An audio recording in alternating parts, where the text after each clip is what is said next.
সর্বপ্রথমে মহান ঈশ্বরকে ধন্যবাদ দিই এবং সকলকে আরেকটিবার প্রভু যীশু খ্রিস্টের নামেতে শুভেচ্ছা জানাই। সকলকে জয় যীশু।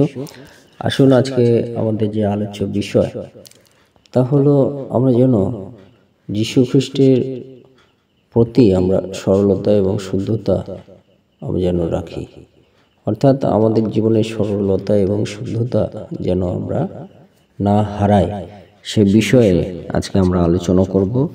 তাই যতজন ঈশ্বরের সন্তানেরা এই সময় ঈশ্বরের বাক্য শুনছেন, সকলকে শুরু থেকে শেষ অবধি ঈশ্বরের বাক্য শোনার জন্য অনুরোধ থাকলো। আসুন আমরা এই সময় ঈশ্বরের বাক্য শুনি। 2 করন্থীয় 11 অধ্যায় 1 থেকে 4, আর সেখানে একটি পদ আমরা দেখি, কিন্তু আশঙ্কা হইতেছে 3 পদে, কিন্তু আশঙ্কা হইতেছে পাছে সর্ব যেমন আপন ধূর্ততায় হওয়াকে প্রতারণা করিয়াছিল, তেমনি তোমাদের মন খ্রিস্টের প্রতি সরলতা এবং শুদ্ধতা হইতে ভ্রষ্ট হয়। ঈশ্বর তার বাক্যে আমাদের প্রত্যেককে আশীর্বাদ যুক্ত করুন, আমেন। হে আমাদের স্বর্গের পিতা, সর্বশক্তিমান প্রভু, তোমার মহানামের ধন্যবাদ, গৌরব এবং প্রশংসা দিই। প্রত্যেক দিনের মতো আজকে আবার এই সুন্দর সকাল, সুন্দর মুহূর্ত দিয়েছ, আর এই দিনে তোমার চরণ তলে আমাদের জীবনকে সমর্পিত করি। এবং পিতা, তোমার প্রতি আমাদের সরলতা এবং শুদ্ধতা যেন থাকে, নষ্ট না হয়, তুমি আমাদেরকে দয়া করো। তোমার ইচ্ছুকতা দয়া ধরে রাখো। তোমার চরণ তলে আমাদের জীবনকে পিতা সমর্পিত করি, নত করি, উৎসর্গ করি। প্রভু, তুমি দয়া করো, সঙ্গে সঙ্গে থাকো এবং এই সময় তোমার যে বাক্য শোনার সুযোগ করে দিয়েছ, সে বাক্যের মধ্যে দিয়ে আমাদের জীবনে কথা বলো। এই প্রার্থনা আমাদের একমাত্র প্রভু যীশু খ্রিস্ট নামে চাই, আমেন। জয় যীশু, জয় যীশু। আজকে আমরা দেখি আমাদের চিন্তাভাবনা, আমাদের মনোভাব, বাক্য ও কর্মকে নির্ধারণ করে। আমরা যে চিন্তাভাবনা করি, সেই চিন্তাভাবনা কিন্তু আমাদের মনের ভাব এবং বাক্য এবং কর্মকে নির্ধারণ করে। যে চিন্তাভাবনা আমরা মনে রাখি, যে আমরা যদি ভালো কিছু চিন্তা করি, সেইটা আমাদের মনের ভাব ভালোভাবে প্রকাশ পায়, আমাদের মুখের বাক্য ভালোভাবে প্রকাশ পায়, আমাদের কাজকর্ম ভালোভাবে প্রকাশ পায়।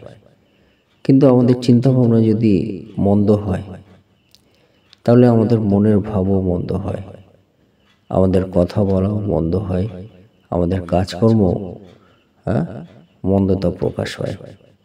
তাই আমাদের চিন্তাভাবনাই আমাদের মনোভাব, বাক্য এবং কর্মকে নির্ধারণ করে। সে কারণে শয়তান প্রায়শই এবং নিরলসভাবে আমাদের প্রতারিত করার চেষ্টা করে, আমাদের মনে অপবিত্র চিন্তা স্থাপন করে। যতটা সম্ভব প্রায়ই যীশু এবং ধার্মিক নীতিগুলো নিয়ে চিন্তা করা বুদ্ধিমানের কাজ। কারণ প্রভু যীশুকে নিয়ে এবং আমরা যদি চিন্তা ভাবনা না করি, তাহলে আমরা নির্বুদ্ধিতার কাজ করি। কেন? কারণ প্রভু যীশুর বাণী আমাদের জীবনে থাকা দরকার। যদি আমরা যীশুর বাণী আমাদের জীবনে না রাখি, তাহলে কিন্তু আমাদের চিন্তা করার মধ্য দিয়ে আমরা নির্বুদ্ধিতার কাজ আমরা করি। কারণ প্রভু যীশু তিনি কি বলছে? প্রভু যীশু তিনি বলছে, যোহন 15 অধ্যায় 7 পদে, তোমরা যদি আমাতে থাকো এবং আমার বাক্য সকল যদি তোমাদিগতে থাকে, তবে তোমাদের যাহা ইচ্ছা হয় যাচনা করো। অর্থাৎ প্রভু যীশু তিনি বলছেন যেন আমরা প্রভু যীশুতে থাকি এবং প্রভু যীশু তিনি আমাদের মধ্যে থাকবেন, এবং আমাদের যা কিছু যাচনা, আমাদের চাওয়া, আমাদের প্রার্থনা পিতা ঈশ্বর আমাদের প্রভু যীশু তিনি বলছেন তা তিনি পূর্ণ করবেন। তাই আমাদের মনে রাখা দরকার যে যতটা সম্ভব আমরা প্রভু যীশুকে নিয়েই আমরা চিন্তা করি। সেটি আমাদের জীবনে বুদ্ধিমানের কাজ, লাভবানের কাজ।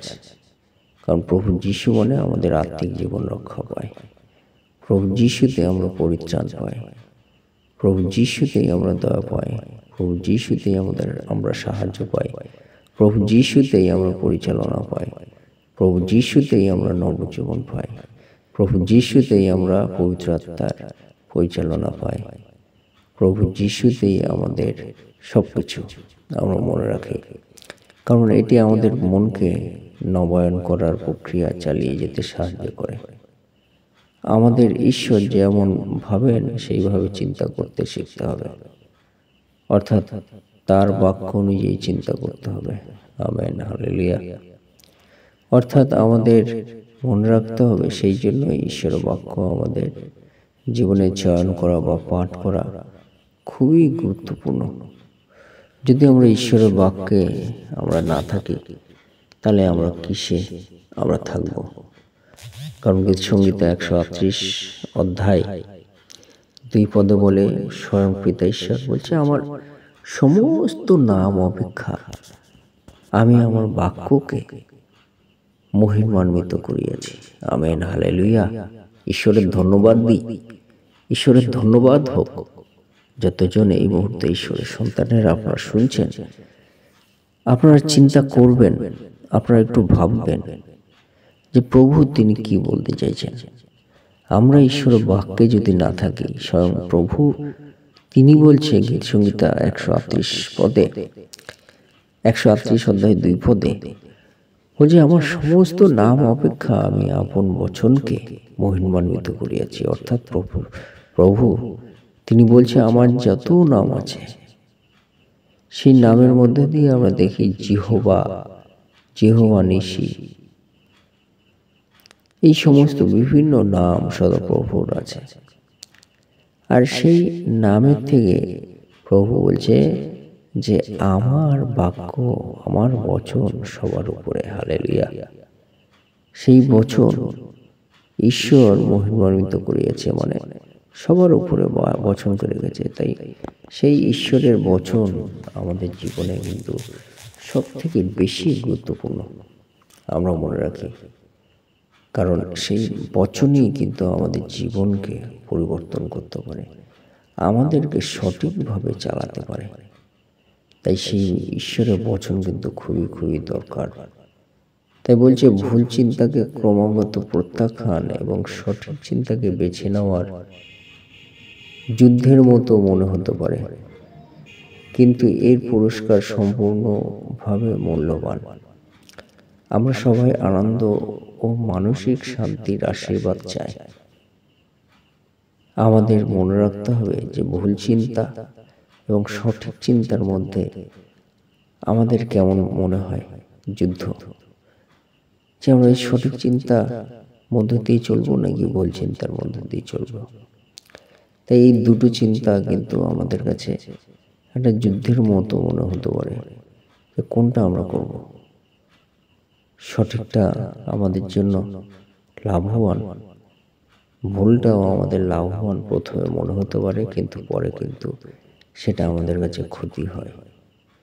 সঠিকটা আমাদের কাছে অনেক সময় শুরুতে মনে হবে যেন ক্ষতি, কিন্তু পরে গিয়ে সেটাই আমাদের কাছে আশীর্বাদের মনে হবে। তাই ভুল এবং সঠিক সেটা আমাদের কাছে যুদ্ধের মতো মনে হতে পারে, যে কোন চিন্তাকে আমরা গ্রহণ করব, কিন্তু এর পুরস্কার সম্পূর্ণভাবে মূল্যবান। যদি আমরা সঠিকভাবে চলি, তার পুরস্কার সম্পূর্ণ মূল্যবান। আমরা মনে রাখি, আমরা সবাই আনন্দ ও মানসিক শান্তির আশীর্বাদ চাই, কিন্তু যদি আমরা প্রতিটি চিন্তাকে উৎস পরীক্ষা না করে ধ্যান করি, তাহলে সেই আশীর্বাদ থেকে বঞ্চিত হব। আমাদের ধ্যান করা প্রভুর কাছে আমাদের রাখা দরকার যে কোন সিদ্ধান্ত আমরা নেব। নিশ্চিত হন যে আপনি নিজের চিন্তা করতে সচেতন এবং শয়তানকে তার মিথ্যা দিয়ে আপনাকে প্রতারিত করতে দেবেন না। শয়তানকে আপনার জীবন থেকে দূরে রাখবেন, সেটি মনে রাখবেন। ঈশ্বর বাক্যে আমাদের প্রত্যেককে আশীর্বাদ করুন। আমেন। হে পিতা, আমি তোমার কাছে প্রার্থনা করি আমাকে সমস্ত ভুল চিন্তাকে প্রতিহত করতে এবং বরং সেই ভালো বিষয়গুলো নিয়ে চিন্তা করতে সাহায্য করো যা তুমি আমাকে চিন্তা করতে দাও। তোমাকে ধন্যবাদ দিই। এই প্রার্থনা প্রভু যিশু নামে চাই। আমেন। জয় যিশু, জয় যিশু।